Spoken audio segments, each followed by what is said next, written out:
travaillons dans la perspective d'un monde dans lequel, à l'avenir, les individus auront accès et auront la possibilité d'utiliser pour leur propre compte les données personnelles qui les concernent.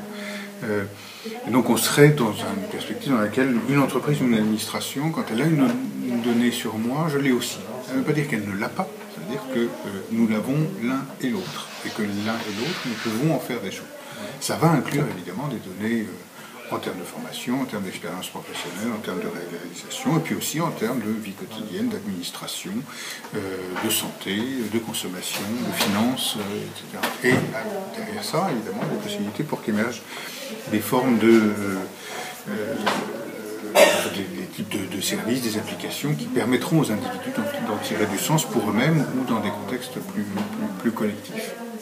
Du coup, à ce moment-là, la question de l'e-portfolio devient un ensemble important, évidemment, celui qui tourne autour de la compétence de l'emploi et du développement professionnel, mais un sous-ensemble d'un ensemble beaucoup plus vaste, dans lequel la question est en effet de savoir comment se met en place un dispositif comme ça, d'un point de vue à la fois technique, à la fois sécuritaire, à la fois juridique. Nous pensons que c'est plutôt autour de droits d'usage que de droits de propriété, par exemple.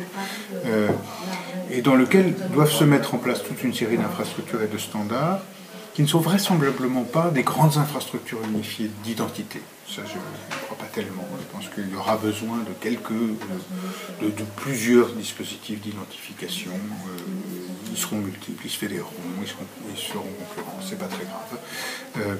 Peut-être que certains auront besoin d'être publics ou sanctionnés par le public, mais c'est pas pour ça qu'ils seront uniques, ils devront plutôt interopérer.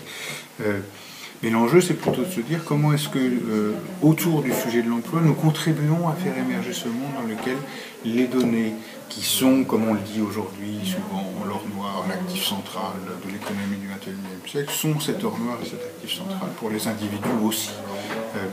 Je pense que l'expérience un peu difficile en fait, des 10 ou 15 dernières années où le portfolio a à la fois progressé mais beaucoup moins vite que prévu, nous inviterait effectivement à dire si ce projet-là se développe dans le cadre d'un projet plus vaste qui inclut la consommation, la vie quotidienne et toute une série d'autres choses, eh bien ça lui donne aussi plus de chance. Et donc c'est peut-être une des choses dans lesquelles des régions pionnières pourraient s'engager.